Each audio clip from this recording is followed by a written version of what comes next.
Today I'm replacing the front struts on my 2012 Toyota RAV4.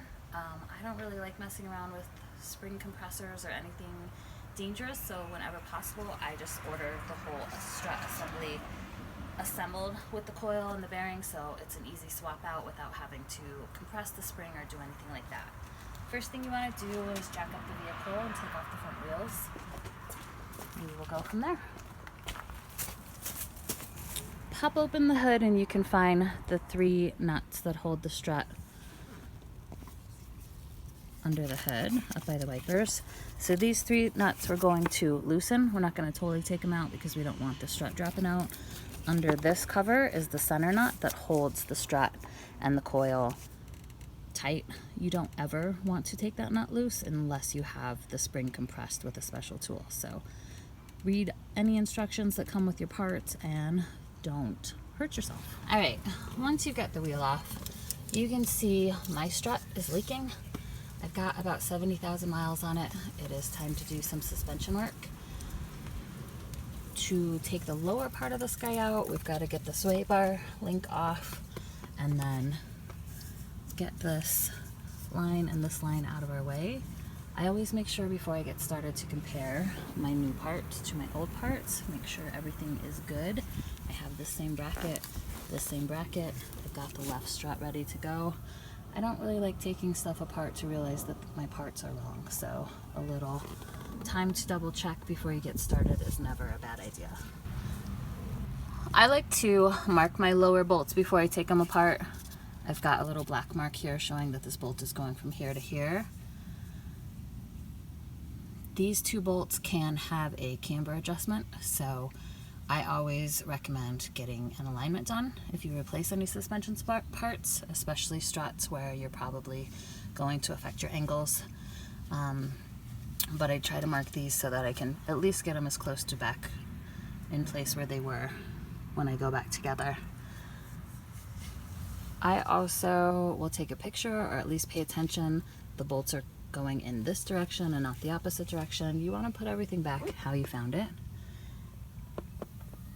This guy has a little Allen in the center. I'm going to try and loosen this nut. If it spins though, I'll have to get a wrench on here and counter hold the Allen so that I can spin the nut off.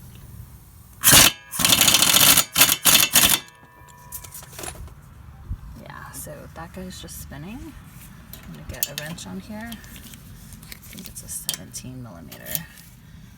And then counter hold with an Allen in the middle so I can get this nut loose. Alright, so with the ratchet holding the Allen in the center,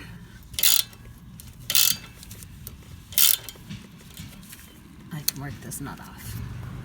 This bracket is held on by a 14 millimeter bolt, and this guy will slide off out of your way, and you can slide the brake line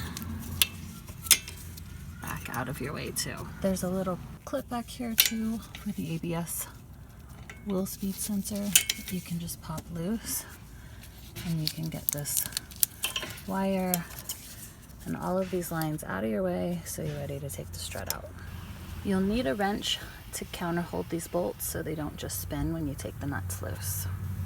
Alright, I've got both the bolts out, the nut off the stabilizer link. I've got 2 of the top nuts off. It's hanging on by 1 nut, so I'm going to grab a helper to loosen that last nut, and then I can work my way off of this sway bar link. Alright, so I've got the old one out, I've got the new one in, I've got the nuts started on the top but not tight. I've got the sway bar link in place, and now I've got to line up these guys and get these bolts in. Don't tighten anything until everything is in place or you'll sit there fighting yourself all day. Basically, I kind of just wedge myself under here so I can use my legs to lift up. Then I can work this guy back and forth until I get the holes lined up.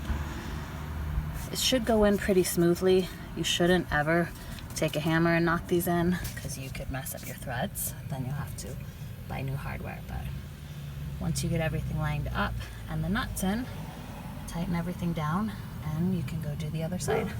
You gotta counter hold the center nut to tighten this guy down on the sway bar link. Might take a little elbow grease, but make sure you don't damage the threads. I give it a zap with the impact wrench when I'm done too, just to make sure it's extra tight. Replacing sway bar links at the same time as struts is not a bad idea. Mine aren't really worn out, that's why I'm not doing it, but you do have to kind of take it halfway apart anyway, so overlapping jobs would save time. Once you get these brackets both lined back up, then you can put this 14mm back in. I'm also going to try and steal the clip out of my old strut because my new one just has a hole for it and no clip. You pop this clip out just coming through the back side. With the screwdriver, do those two little parts and you should be able to slide it out. Slide it into your new one. As usual, everything would be easier with two hands, but you can see once it's out. Just pop each side in to get it loose from the old strut.